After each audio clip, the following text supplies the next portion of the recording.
할렐루야. 충만하십니까? 진짜요. 여러분, 배고픈 사람에게 충만은 음식을 먹어서 배가 불러지는 것이 충만입니다. 슬픔 가운데 있는 사람에게 충만은요, 슬픔으로 채워진 것이 기쁨으로 다시 채워지는 것이 충만입니다. 마음이 공허하고 외롭고 마음이 뭔가 허전한 사람에게 충만함은 그 마음에 채워져야 될 것들이 채워지는 것이 충만이에요. 저는 여러분 목사로서 여러분들에게 분명하게 말씀드릴 수 있는 것 한 가지가 있습니다. 세상에서 여러분이 어떻게 되든 어떤 삶을 만나든 무슨 일, 어떤 일들이 일어나든 분명한 사실 한 가지는요, 세상의 어떤 것들로 채울 수 없는 우리의 영혼의 공허함을 예수님은 채우실 수 있다는 것입니다. 그걸 어떻게 하는가? 채워짐을 받은, 경험해본 사람들은 알아요. 예수님이 내 안에 오셔서 채워질 때, 예수님이 내 안의 영혼 가운데 충만하게 역사하실 때 그 기쁨이, 그 충만과 만족이 얼마나 놀라운 것이고 얼마나 감격스러운 것인지 여러분 경험해 가실 수 있는 사랑하는 성도님들 되시기를 주님의 이름으로 축복합니다. 교회 다닌다고 사업 성공하고요? 할 수도 있고 안 할 수도 있어요. 교회 다닌다고요? 건강해진다고요? 아플 수도 있고 안 아플 수도 있어요.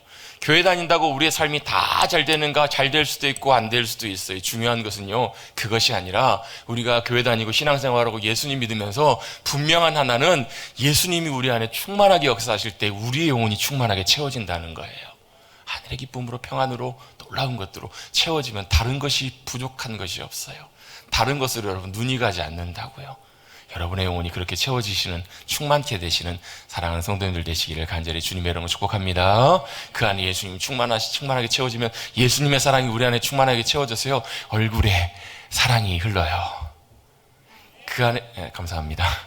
한 템포 조금 늦었지만, 여러분, 내 안에 예수님이 충만하게 채워지시면요, 하늘의 충만한 평안이 우리 안에 채워져서요, 우리 안에 죽음의 위협이 찾아와도, 우리 안에 어떤 상황을 만나도 그 상황에서도 뭐 할 수 있냐면 감사하고 찬송이 나와요. 아멘. 그것이 바로 예수님으로 충만하게 채워지는 귀한 삶인 줄로 믿고 예수님으로 충만케 되시는 사랑하는 성도님들 되시기를 다시 한번 주님의 이름으로 축복합니다. 인사를 안 할 수가 없죠. 앞뒤 좌우 옆에 계신 분들과 인사 나눕니다. 한 주 동안 평안하셨습니까? 다시 한번 이렇게 인사 한번 나누겠습니다. 봄이 오고 있습니다. 안 믿기시겠지만 여러분, 오늘이 무슨 날인지 여러분 아시죠? 입춘입니다. 봄의 초입, 봄이 이제 오는 그런 날입니다. 아직 물론 2월 또 매서운 추위가 아직 남아 있을 겁니다. 모르긴 모르지만 2월에 또 추운 추위가 찾아올지 모르지만 분명한 사실 하나는 봄처녀의 가슴에만 봄이 오는 것이 아니라 여러분, 우리 2월을 맞이하는 우리들에게도 조만간 곧 봄이 올 것을 우리는 알고 있습니다. 무슨 봄일까요?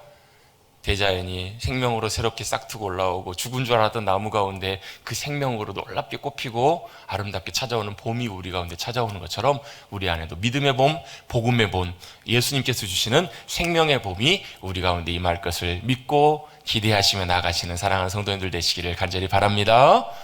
그 봄이 생명의 봄, 복음의 봄이잖아요. 그걸 주님이 우리 가운데 주기를 원하세요. 여러분, 아무리 겨울이 강추위가 있어도 결국 그건 언젠가 곧 지나가요. 봄이 오면 물러가야 합니다. 여러분, 복음의 역사, 복음의 평안함과 기쁨과 빛이 임하면 결국 어두움과 모든 결박은 떠나가고 어둠은 사라지게 되어 있어요. 아멘. 그게 주님의 복음의 놀라운 봄과 같은 역사하심이기 때문에 그렇습니다. 여러분, 그 주님과 함께 믿음으로 하나 되시고 믿음으로 연합하시는 사랑하는 성도님들 되시기를 간절히 바랍니다. 믿음은 바로 그런 것이에요. 믿음은 바로 뭐냐면 그 주님과 함께 우리가 하나가 되는 거예요. 연합하는 거예요. 합하여지는 거예요. 여러분, 성경에서 복음에 대해서 굉장히 중요하게 잘 설명해주고 있는 성경책 중에 하나가 바로 로마서입니다. 로마서에 보면 각장에게 참 중요한 진리들이 많이 그 안에 기록이 되어 있어요. 특별히 그 중에 6장에 보면 세례에 대한 부분들을 설명하고 있는데, 세례를 뭐라고 설명하고 있냐면 그리스도와 합하여 연합함, 이걸 세례라고 표현하고 있습니다. 여러분, 세례 다 받으셨죠? 여기 계신 분들요. 안 받으신 분들은 예수님을 나의 구주로 고백하시고 여러분 세례를 꼭 받으십시오. 세례가 뭐 하는 건데요? 여러분, 결혼은요, 결혼식은 여러분 혼인신고만 해도 법적으로 부부가 됩니다. 그런데 결혼식을 하는 이유는 뭐예요? 많은 사람들 앞에서, 하나님과 사람들 앞에서 우리가 함께 서로 사랑하여서 부부가 되었다라는 것을, 부부가 되기를 원한다라는 것을 서약하고 약속하고 축하받는 자리예요. 세례식은 뭔가, 세례는 뭔가 내가 이제 그리스도와 함께 사랑 안에서, 그리스도의 사랑과 은혜 안에서 연합하여 하나가 되었음을 많은 증인들과 성도들 앞에서 또 고백하고 또 증거하고 보여주는 자리가 바로 세례를 받는 자리라고요. 세례는 연합하여 하나됨. 그래서 이렇게 설명합니다. 로마서 6장 3절에서부터 이렇게 설명합니다. 우리가 세례를 받았다는 것은 우리가 주님의 죽으심과 합하여 세례를 받은 것이다. 뭐라고요? 주님의 죽으심과 합하여 연합했다라는 거예요. 주님이 예수님이 십자가에 돌아가실 때 우리에게 예수님의 십자가의 죽으심이 우리와 뭐가요? 하나로 합했다는 건 묶였다는 말이에요. 묶였다고. 여러분 그렇잖아요. 옆에 있는 사람이 물에 빠져서 죽어가요. 근데 안타깝게도 내가 그 사람하고 묶여있어요. 그럼 어떻게 되는 거예요? 같이 영락없이 묶여 죽는 거예요. 그게 뭐라고요? 그게 연합이라고. 연합. 그게 뭐라고요? 세례라고요. 표정들을 보니까 저게 뭔 소리요 하시는 것 같아요. 뭔 소리가 아니라 굉장히 중요한 얘기예요. 여러분 우리가 세례를 받는다라는 것, 예수님 믿는다라는 말은 뭐냐면 예수님과 우리가 뭐 하는 거예요? 묶이는 거예요. 묶여서 어떻게 해요? 예수님이 십자가에 돌아가실 때 우리도 함께 예수님이 죽으셨기 때문에 같이 죽음에 동참하는, 같이 죽는 거라고요. 근데 여러분 이것이 중요한 이유가 있습니다. 죽음에만 같이 묶이는 것이 아니라 내가 죽고 예수님이 부활 생명으로 다시 살아 일어나신 것처럼 그 생명에도 우리와 뭐하게 하시려고, 동참하게 하시려고 주님이 우리와 연합하셨다라는 거예요. 주님이 놀라운 부활 생명으로 일어나실 때 우리도 같이 일어날 수 있는 놀라운 연합이 일어나는 것입니다. 그래서 여러분 이것은 믿음의 역사에게도 굉장히 중요하고요. 우리 여러분 지난 10월, 11월에 함께 시리즈로 삼켜봤던 말씀 혹시 기억나신지 모르겠어요. 성화에 대한 부분 나눴잖아요. 성화에서도 제일 중요한 부분이 사실 이거거든요. 성화하면 우리가 거룩하게 변화돼감, 뭐 이렇게 생각하기 쉽잖아요. 성장해가고 성숙해가는 것, 이걸 생각하기 쉬운데 사실 성화의 가장 중요한 핵심과 본질은 여러분 그것보다 더 중요한 부분이 있어요. 뭐 거룩하게 되는 것, 뭐 성숙하는 것, 영적으로 성장하는 것 다 필요한데요. 여러분 우리 개신교, 개혁교회에서는 이 성화를 뭐라고 정의를 하냐면 그리스도와의 연합이라고 설명을 해요. 중요해요 여러분. 성화가 뭐라고요? 그리스도와의 연합이라고 설명을 해요. 그러면 여러분 우리가 그리스도에 연합하면 내가 수준이 되어서, 주님의 수준이 되어서 같이 이렇게 어느 정도 맞을 때 연합된다, 하나님과 함께한다, 자격과 조건을 생각하기 쉬운데요. 그게 아니고요. 우리가 아직 완성되지 않아도, 우리가 아직 여전히 연약해도, 여전히 실수와 실패가 가득해도 내가 그 자리에 있어도 연합했다는 말은 뭐냐면 주님이 나를 거기서 묶어버리셨다는 얘기예요. 성공하는 자리, 자격과 조건이 되는 그 자리가 아니라, 여러분 성화는 그래서 우리가 나아지고 안 나아지고의 문제가 아니에요. 뭐라는 거예요? 내가 실패한 그 자리에도 주님이 나를 묶어버리신 거예요. 나와 함께. 아멘. 여러분 중요한 것은, 성화는 뭐예요? 이제는 내가 더 이상 혼자가 아니다라는 것이 개혁교회에서 말하는 중요한 성화의 핵심이고 성화의 관점이라는 것입니다. 내가 성공해서가 아니라, 내가 잘할 때가 아니라, 이제 한번 내가 주님을 나의 구주로 믿고 하나님의 자녀가 된 이들은 뭐라고요? 혼자가 아니라고요. 약할 때, 때때로 어떨 때요, 우리가 하나님을, 주님을 배신하고 떠날 때, 때때로 우리가 영적으로 주님을 기만하고 다른 곳으로 우리의 마음과 시선이 가 있을 때, 그 어떤 상황에서도 뭐 한다고요? 주님이 우리를 떠나지 아니하시고 우리를 떼어버리지 아니하시고 뭐 하셨다고? 묶으셨다고요. 연합하셨다는 의미가 바로 그런 의미입니다. 잘했을 때보다 오히려 언제요? 우리가 못할 때, 우리가 안 될 때. 여러분 한번 여쭤볼게요. 지난 한 주간 잘 지내셨죠? 그럴 줄 알았어요. 그럴 줄 알았다니까요. 여러분 일주일 동안 정신없이 살다가 교회 와가지고 기도 딱 하려고 하니까 말문이 막혀요. 왜요? 한숨부터 나와요. 주여, 이 죄인이. 왜요? 그게 우리의 현실이고 우리의 삶이거든요. 근데 참 감사한 건 뭐냐면 우리의 성화는 내가 잘 살아가지고 내가 변화되고 내가 성숙하고 변화되는 것이 아니라 주님이 나를 묶으신 것이 성화라고요. 안 될 때에도, 내가 용서할 수 없을 때에도, 내가 순종하지 못할 때에도, 내가 안 될 때 누가요? 주님이 나와 묶어주셔서 함께하고 연합하고 계시기 때문에 뭐 하는 거예요? 감사한 거라고요. 그래서 뭐가요? 오히려 여러분 어떨 때, 여러분 우리가 실패할 때, 잘했을 때보다 못할 때 여러분 더 깊이 놀랍게 하나님의 은혜를 경험하고 감사할 수 있다고요. 여러분 이럴 때 당연히 여러분 우리가 고백할 수 있는 거예요. 내가 연합해서 이길 수 없을 때 이기게 하시는 분이 주님이시기 때문에 그래요. 내가 감당할 수 없을 때도 감당하지 못할 것이 없다. 왜요? 내가 주님과 연합하여 있는 존재이기 때문에. 여러분 한번 여쭤보겠습니다. 예수님이 여러분의 구주이심을 믿으십니까? 여러분 예수님을 믿음으로 말미암아 예수님이 내 안에 들어오시고 내가 예수님 영접함으로 말미암아 내가 하나님의 자녀됨을 믿으십니까? 믿으신다면 저와 여러분 이미 주님께서 묶어주신 거예요. 연합해 주신 거예요.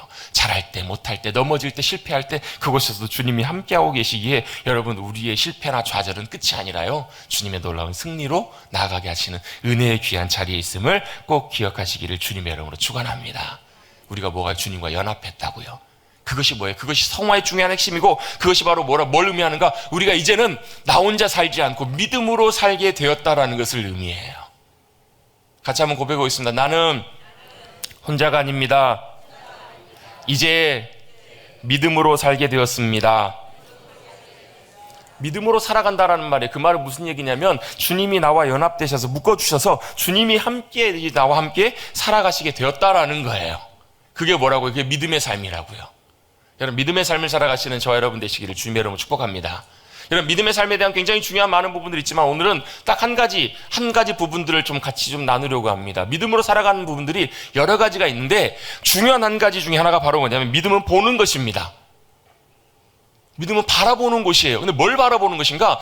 내가 보는 것을 보는 것이 아니라 믿음은 나와 함께하고 계신 하나님, 나와 함께 하시는 주님이 보고 계시는 것을 나도 보는 거예요. 이게 믿음이라고요. 오늘 설명이 너무 어렵나요? 너무 좀 막 뜬구름 얘기를 하나요? 아니요, 여러분, 이건 굉장히 실제적인 이야기예요. 여러분, 우리는 많은 것들을 보고 살아갑니다. 우리의 삶에 일어나는 일들, 또 사람과 세상과 많은 것들을 보고 살아가요. 다 눈이 있으니까 보죠. 여러분, 눈 없는 분들도 여러분 다른 감각들을 통해 세상의 많은 것들을 보고 느끼고 살아가요. 예를 들면 내게 좋은 일이 생기면 좋아요. 좋은 일이 일어나니까. 내게 안 좋은 일이 생기면 어때요? 그걸 보면서 여러분 낙심하기도 하고 슬퍼하기도 하고 해요. 지금 뭐 하고 있는 거예요? 내가 보고 있는 거예요. 내 인생의 일들, 내 인생의 길들, 내 인생에 일어나는 많은 것들을 바라보고 있는 거라고요. 바라보고 살아간다라고요. 그런데 여러분, 우리가 믿음으로 살아간다라는 것은 뭐가 다른 것인가? 내가 보고 있는 거 그것만 보고 살아가는 것이 아니라 나와 함께 하시는 주님이 지금 그 일과 그 상황 속에서 뭘 보고 계시는지 그걸 알고 보고 살아가는 삶이 믿음의 삶이라는 거예요. 그것이 여러분 믿음의 삶에 있어서 굉장히 중요합니다. 여러분 그런 경험 해보신 적 있는지 모르겠어요. 똑같은 걸 같이 보고 있는데 내가 보는 것과 옆에 사람이 보는 게 달라요. 나는 이걸 보면서 와 감격하면서 감동하면서 보고 있는데 옆에 있는 사람은 영 엉뚱하게 다른 걸 보고 있는 거예요. 그런 적 있으시죠? 네. 할렐루야. 여러분 뭐예요? 내가 보는 것 있고요, 상대방이 다른 것 있고. 요즘 여러분 그 TV에 하는 프로그램 중에 보면 이런 프로그램이 있습니다. 전지적 참견 시점, 전지적 참견 시점 맞죠? 그걸 줄여서 전참시라고 해요. 무슨 프로그램이냐면 연예인들 일상을 쭉 보여줘요. 근데 연예인들이 자기 일상 살아가면서 보는 거하고 뭐가 달라요? 같이 수행하는 매니저들 입장에서는 이렇게 보는 걸 그걸 이제 TV를 통해서 보여주는 거예요, 방송에서. 저도 몇 번 본 적이 있는데 꽤 재밌어요. 왜? 보는 게 달라요. 연예인들은 자기가 볼 때는 자기 이렇게 보고 이렇다고 생각을 하는데 누구는 달라요? 매니저는 다르게 보는 거예요. 전혀 다르게 보고 다르게 생각하고 있는 거예요. 그게 뭐예요? 한자로 동상이몽이라고 하잖아요. 여러분 믿음으로 살아가는 삶은 마치 이것과 비슷해요. 여러분 전지적 시점이란 말이 여러분 문학에서 나오는 표현이잖아요. 1인칭이 자기가 주인공에 대해서 이야기를 풀어가는데 자기가 어떻게 보냐면 모든 상황을 다 보고 알고 이 상황들을 같이 전개해가면서 이야기를 풀어가는 그 이야기 시점이 전지적 시점이에요. 근데 여러분 이 믿음의 시점은 어떤 시점이냐면 전지적 1인칭 시점이 아니라 제가 이렇게 좀 표현을 붙여보면 이런 표현이에요. 전지적 하나님 시점. 이게 믿음의 시점, 믿음이라고요. 그러니까 믿음은 뭐냐면 내가 보고 있는 것, 내가 보고 보는 것들이 있어요. 근데 그거 말고 그것뿐만 아니라 뭘 보는 것이 믿음이냐면 하나님께서 지금 내 일과 상황들을 보시고 계시는데 그걸 내가 보고 깨닫는 것이 바로 뭐냐면 그게 믿음이라는 거예요. 이게 보여져야 믿음으로 살아가는 삶이 가능해져요. 제가 어렸을 때 참 부러웠던 게 있거든요. 제가 어렸을 때는 예를 들면 어른들이나 아니면 좀 탁월한 분들이 이렇게 보고 있을 때 저는 요거밖에 안 보이는데 그분들은 훨씬 더 많은 것들이 보이고 놀라운 것들이 보이고 참 탁월한 것들이 보이면 저는 그게 참 그때 부러웠던 것 같아요.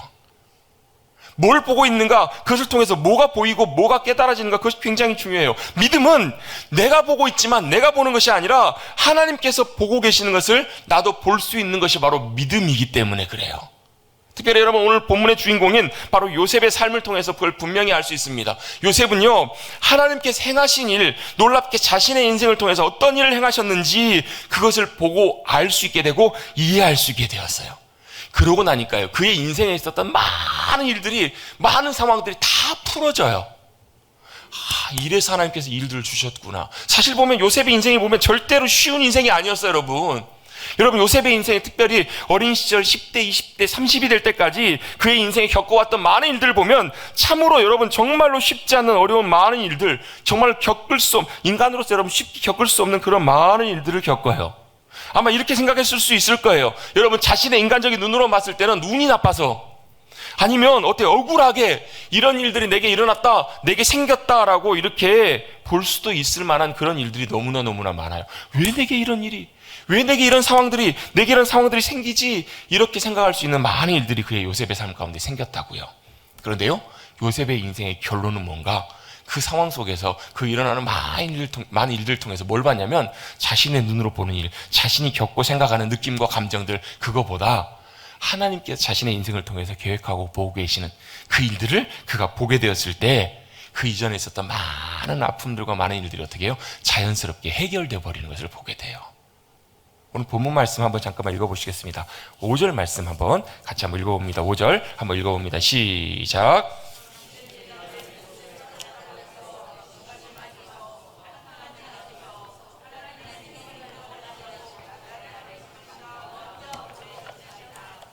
아멘. 조금 이따 살펴보겠지만 7절, 8절에도 똑같은 말을 사실 요셉이 거의 같은 의미를 표현을 하고 있습니다. 도대체 요셉이 뭘 봤기 때문에 이렇게 고백할 수 있었을까? 요셉은요, 뭘 봤는가? 하나님이 행하실 일들, 하나님이 계획하시고 역사하실 일들을 그가 보았다는 거예요. 그가 보았기 때문에 자신의 인생과 자신이 지나왔던 모든 일들, 자신이 만나는 모든 상황들과의 일들이 어때요? 하나님께서 이렇게 계획하셔서 이렇게 일들을 이루셨구나라는 것을 그가 보게 된 거예요.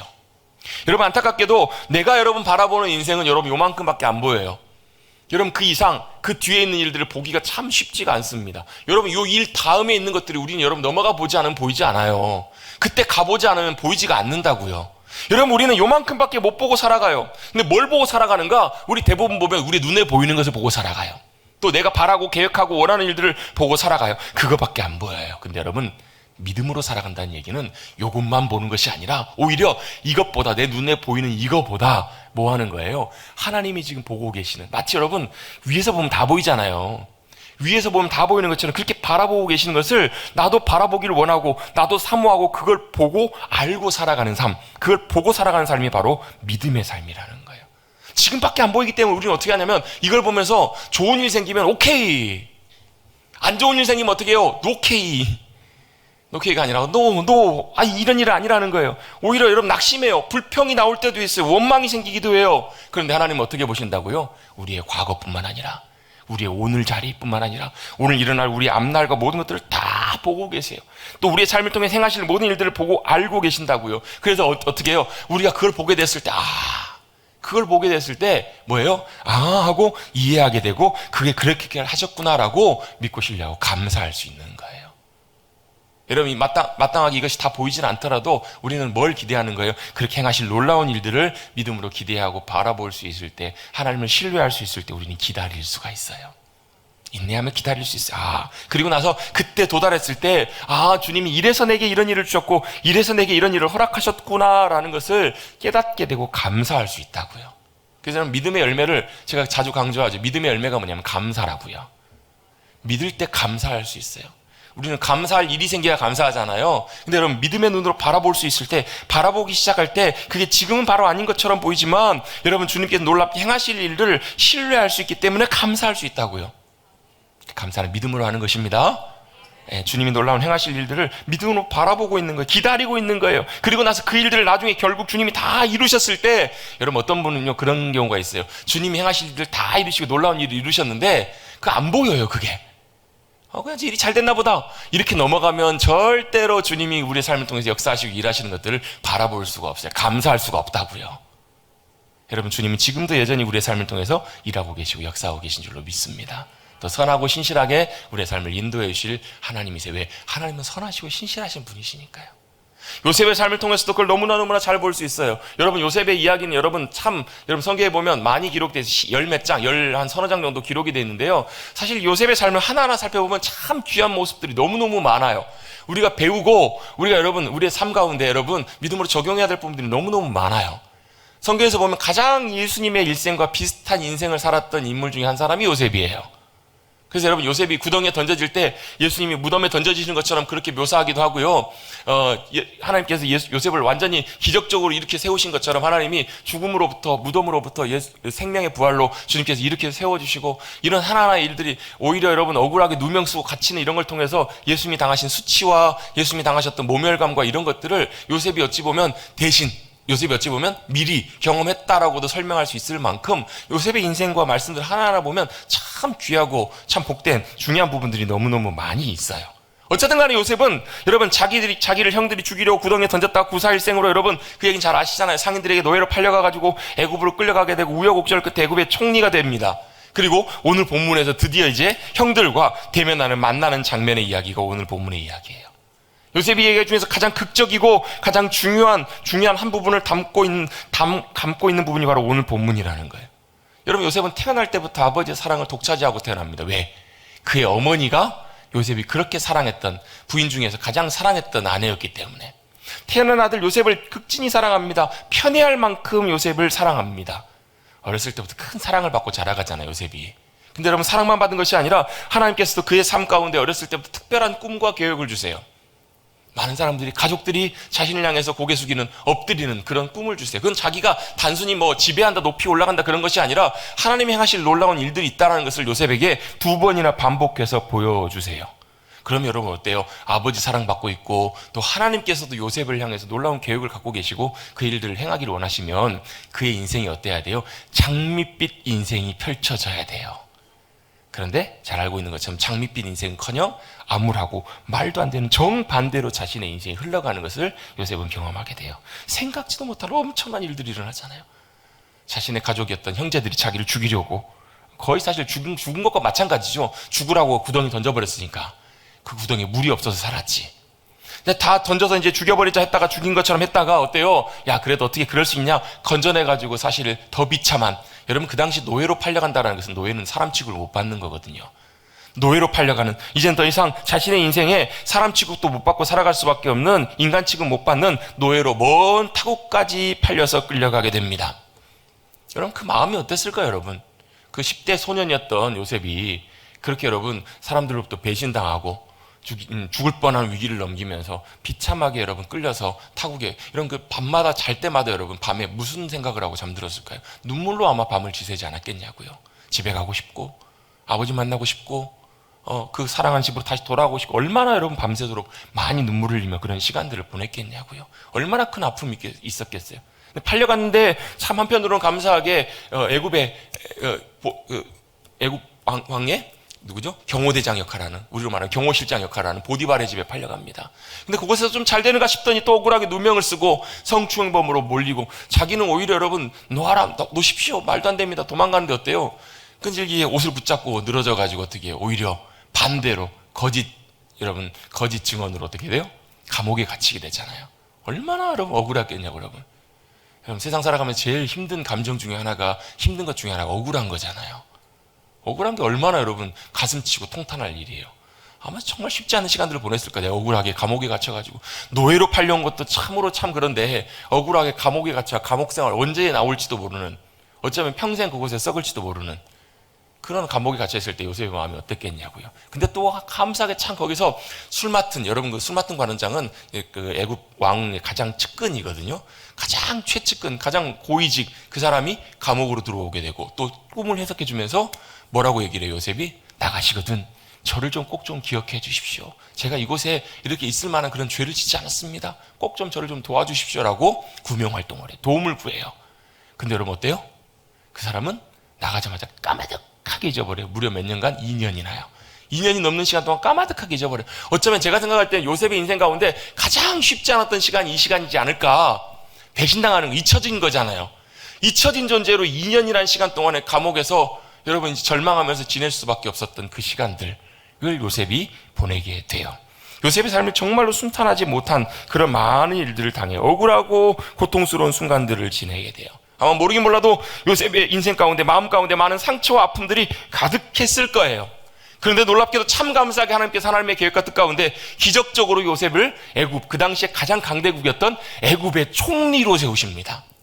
왕 바로 밑에 있는 가장 높은 자리를 세우셔서 하나님께서 요셉을 통해서 그 나라를 다스리게 하세요. 그리고 이제 드디어 어렸을 때 꿈꿨던 것처럼 하나님께서 자신의 형들을 요셉 앞으로 데려오게 하고, 그리고 어때요? 이제 7년간 흉년이 있은다, 7년간 풍년이 있은 다음에 7년간 이제 흉년이 찾아오잖아요. 먹을 것이 없으니까 먹을 것을 구하려고 애굽으로 이제 형들이 내려오게 되잖아요. 형들을 만나게 돼요. 처음에는 자신을 밝히지 않아요. 왜 그랬을까? 아마도 요셉이 형들의 마음을 테스트해 보려고 그랬던 것 같아요. 그러면서 베냐민을 자꾸 데리고 오라는 거예요. 시몬을 잡아다 놓고 베냐민을 데리고 와야 내가 믿겠노라고. 이게 무슨 생각이 있었을까요? 자기를 그렇게 미워하고 죽이려고 했던 것처럼 자기와 한 배, 같은 어머니로 태어났던 베냐민도 혹시나 해치지 않았을까? 형들이 그렇게 하지 않았을까? 그런 아마 우려도 있었겠죠. 또 형들이 지금과 예전과 지금이 많이 변했을까? 어땠을까? 그걸 확인하기 위해서 형들을 일부러 테스트를 합니다. 근데 마지막에 어떤 일이 벌어져요? 유다가 일어나가지고 어떻게 해요? 차라리 내가 대신 베냐민 대신 잡혀 있겠습니다. 그 말은 뭐냐면 자신의 인생을 포기하겠다는 말이거든요. 차라리 내가 죽을 테니까 동생 보내달라고. 이런 모습을 보면서 변화된 형들의 모습을 보고 요셉이 이제 드디어 자신의 정체를 밝힙니다. 1절입니다.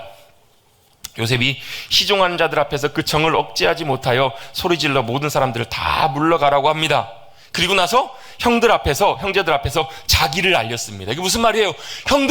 형들이요, 나요, 나. 누구라는 거예요? 요셉이라는 거예요.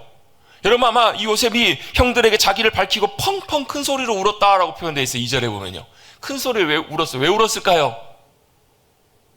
아마 어찌 보면 여러 가지 복합적인 감정들과 마음들이 있었겠죠. 자신의 인생에 돌아왔던 많은 순간들, 또 형들과 있었던 많은 일들, 이런 상황 속에서 어때요? 많이 있었던 많은 마음들 뿐만 아니라 또 20년 가까운 시간이 지나서, 오랜 시간이 지나서 다시 사랑하는 가족들, 형제들을 만난다는 그런 감정 정들도 있었을 것이고, 여러 가지 많은 서글픔과 많은 감정들도 있었을 거예요. 감사와 기쁨의 눈물들이 아마 터져 나왔을지 모르겠어요.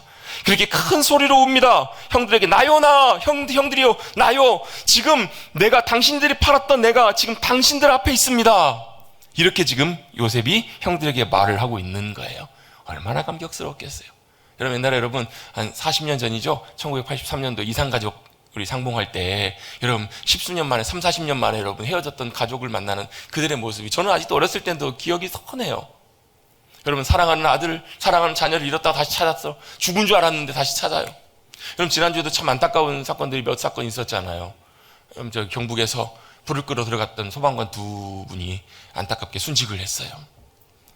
그 부모 장례식을 진행을 하면서 그 부모님들 그 외침이 기사로만 저는 보았지만, 글로만 보았지만 그 마음이 참 많이 느껴져요. 아들을 보고 싶어하는 그리움, 마음. 이제는 육신으로는 만날 수가 없겠죠. 그래서 여러분, 우리가 믿음으로 천국을 소망하고 믿음으로 하나님의 자녀로 살아가는 돼야 되는 이유가 그거예요. 왜요? 우리는 오늘 살아가고 있지만, 여러분, 오늘 우리의 인생이 여러분 주님 부르시면 끝날지 모르는 인생이에요.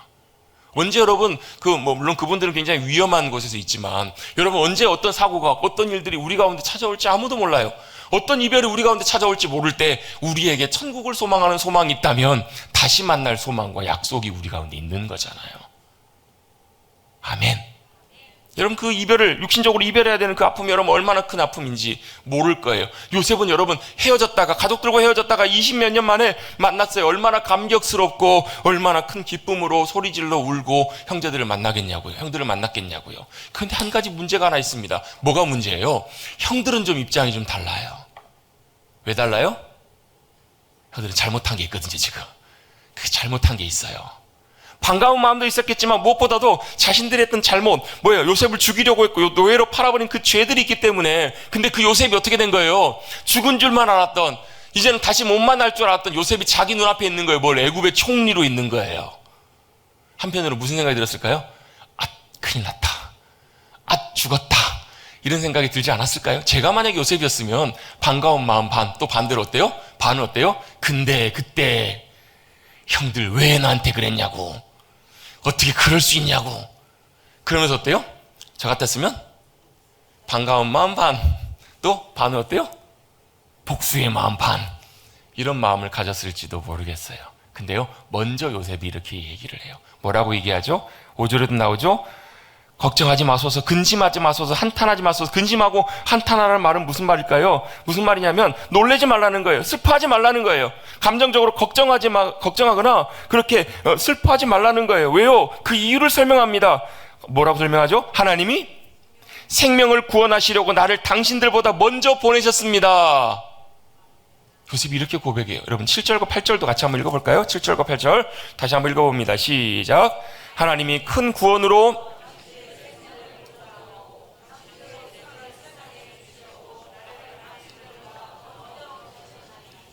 그런즉 나를 이리로 보낸 이는 당신들이 아니요 하나님이시라. 하나님이 나를 바로에게 아버지로 삼으시고 그 온 집의 주로 삼으시며 애굽 온 땅의 통치자로 삼으셨나이다. 아멘. 요셉이 뭐라고 얘기하고 있냐면 형들 걱정하지 말라는 거예요. 왜요? 당신들이 나를 판 것이 아니고 요셉의 입장에서 볼 때는 하나님이 자신을 이곳으로 보내셨다는 거예요. 그게 뭐예요? 그게 전지적 하나님 시점이에요. 그게 뭐예요? 그게 믿음의 관점이고 믿음으로 보는 거라고요. 요셉이 만약 이게 보이지 않았다면, 만약 요셉이 총리가 됐을 때 뭐가 가장 먼저 떠오를까요? 기쁜 마음도 있지만 그 안에 끓어오르는 분노와 그 안에 있었던 상처들과 아픔들이 그대로 다 올라왔을 거라고요. 근데 여러분, 요셉에게는요 그런 건 하나도 눈 씻고 봐도 찾아볼 수가 없어요. 나중에 창세기 50장에도 아버지 야곱이 죽은 다음에, 돌아가신 다음에도 형들이 똑 놀래가지고 똑같이 그렇게 얘기를 해요. 그때도 마찬가지. 그때는요 요셉이 심히 슬퍼하면서 얘기를 해요. 그게 아니라고. 왜요? 이미 요셉은 뭐예요? 믿음의 눈으로 하나님이 행하실 일들을 보았던 거예요. 요셉이 자기 형들을 통해서, 형들의 손을 통해서 그를 팔고 죽이려고 했고 애굽으로 팔려가게 했지만, 요셉은 뭘 보았냐면 하나님이 자신을 보내셨다는 것을 보았던 거예요. 여러분, 우리가 만나는 모든 일들, 모든 상황 속에서 그 가운데 역사하시고 행하시는 하나님의 행하심 손길들을 바라보실 수 있는 믿음의 자녀들 되시기를 주님의 이름으로 축복합니다. 왜요? 하나님이 큰 구원으로 당신들의 생명을 보존하고 당신들의 후손을 세상에 두시려고 나를 당신들보다 먼저 보내셨다라는 거예요. 그게 보인 거예요. 요셉의 눈에는 그게 보였던 거예요. 그런즉 나를 이리로 보낸 이는 당신들이 아니요 하나님이시라. 여러분, 누가 애굽으로 요셉을 가게 했어요? 형들이잖아요. 형들이 팔아 넘겼잖아요, 미디안 상인들에게. 근데 요셉은 그걸 그렇게 보지 않아요. 하나님이 행하실 일들을 보았기 때문에, 하나님이 행하신 놀라운 계획과 일들을 보았기 때문에 당신들이 아니고 하나님이 나를 보내셨습니다. 그래서 이 모든 일들을 행하시는 분이 하나님이십니다. 이렇게 믿고 고백하며 아무렇지도 않게, 아마 요셉의 삶 가운데 하나님 앞에 참 감사를 많이 했을 것 같아요. 저 같으면 막 불평도 하고 원망도 많이 했을 것 같은데, 그 가운데 그런 모습들이 별로 보이지 않는 게 뭐냐면 요셉의 주변에 있었던 사람들을 보면 알아요. 애굽에 종으로 팔려갔을 때도 마찬가지고 감옥에 있을 때도 마찬가지고, 인간적으로는 낙심도 됐겠죠. 인간적으로는 마음의 상처와 아픔도 있었겠죠. 근데 어때요? 사람들이 요셉을 볼 때마다 뭘 봤냐면요, 요셉과 함께 하신 하나님을 봐요. 그리고 요셉을 통해서 하나님이 함께 하시면서 놀라운 복과 역사하심으로 함께 해주신 것을 보잖아요.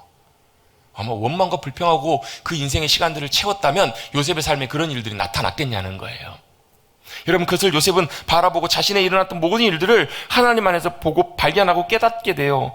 나를 보내신 분이 하나님이시지 당신들이 아니기 때문에 걱정하지 말라는 거예요. 만약에 여러분, 우리가 이 나중에 일어날 일을 여러분 우리가 미리 볼 수 있었으면 여러분 우리가 걱정하지 않고 기다릴 거예요. 근데 여기서 필요한 게 뭐냐면 믿음이에요. 믿음. 왜요? 그게 잘 안 보여요. 그 행하신 일들이 막연하게 보이고 막연하게 알지 잘 안 보인다고요. 여러분, 요즘 우리 축구 하잖아요, 여러분. 여러분, 우리 축구 볼 때 우리 감독을 이렇게 하죠. 축구 감독이 아니라 영화 감독이라고 이렇게 얘기를. 왜요? 우리나라가 여러분 계속 여러분 고전을 면치 않아요. 경기력이 사실 이렇게 좋지는 않거든요. 그래서 어때요?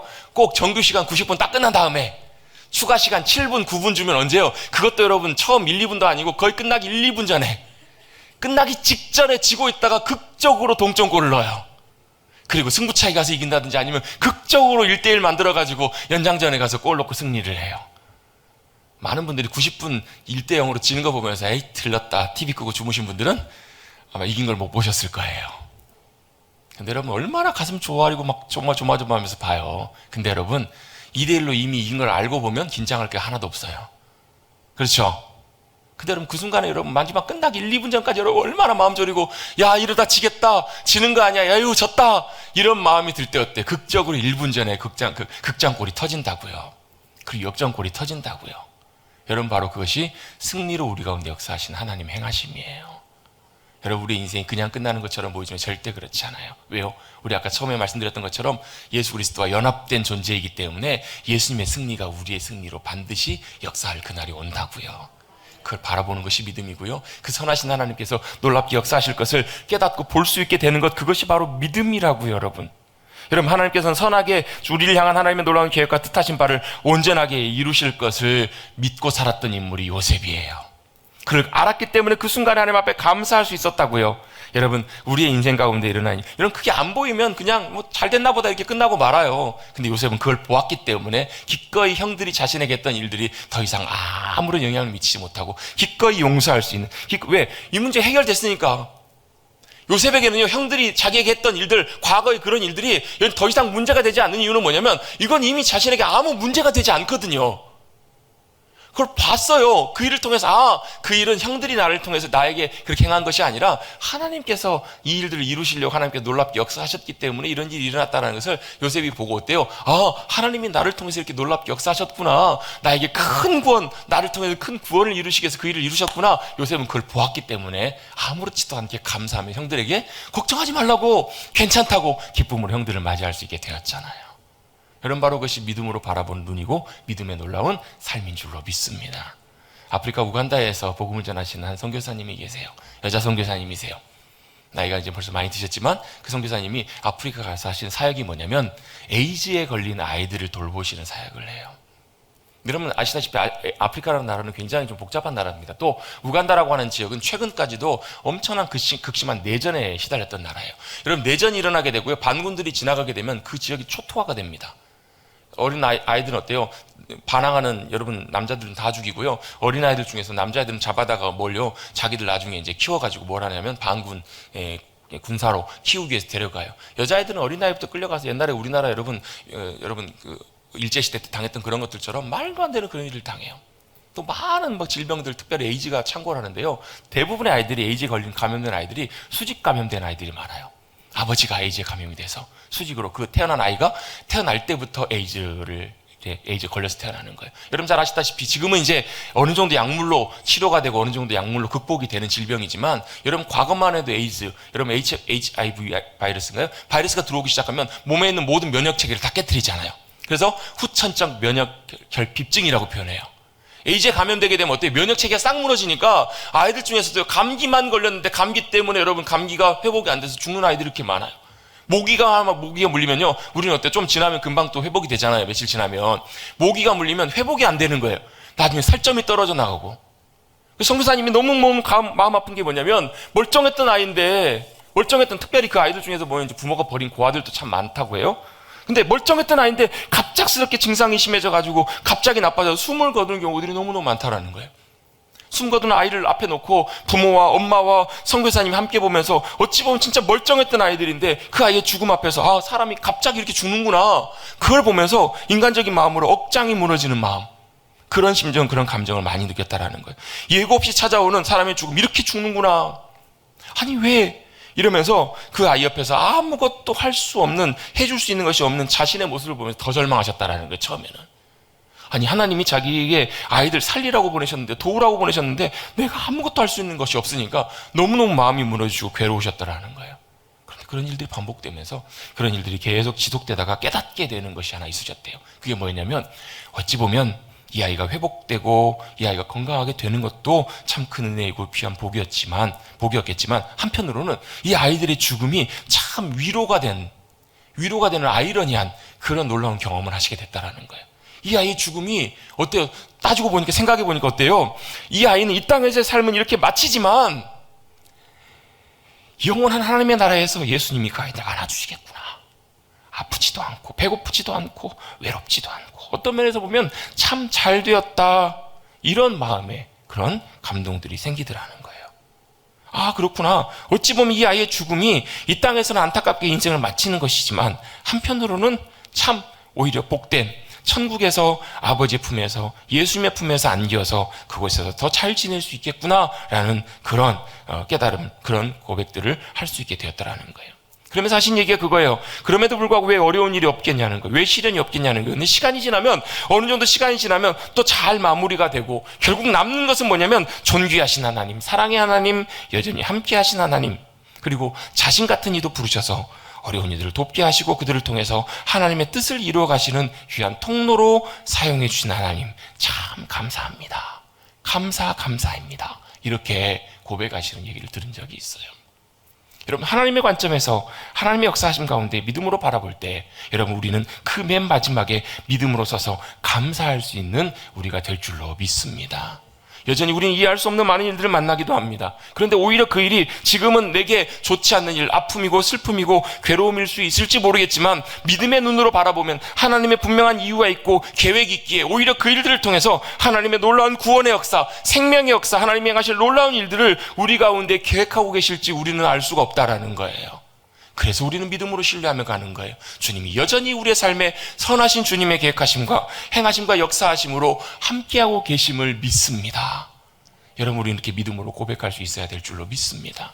또 그리고 훗날 시간이 지나서 그 일들을 지나고 났을 때 그 일이 고통의 순간, 아픔의 순간이었지만 주님이 내게 이래서 이 일들을 허락하셨구나, 내게 이런 실패와 좌절을 주셨구나 보게 되고 감사할 수 있는 그날이 오게 될 줄로 믿습니다. 저도 자주 소개하는 것처럼 여러분, 이지선 자매 아시죠? 지금은 교수님이시죠? 이화여대에서 학생들을 가르치는 교수님이 되셨어요. 23살 꽃다운 나이 이화여대 학생, 여러분 가장 아름답고 예쁠 때, 저도 옛날 사진을 봤는데, 옛날 모습을 봤는데 참 외모도 그렇고 참 모르긴 몰라도 성품도 그렇고 신앙생활로 참 정말 잘하는, 제가 다녔던 교회를 알거든요. 참 믿음으로 잘 살았던 그 자매에게 갑작스럽게 여러분 생각지도 않은 졸업 몇 달 앞둘 그곳에 여러분 음주운전 차량이 뒤에서 추돌을 해서 전신에 화상을 입게 됐잖아요.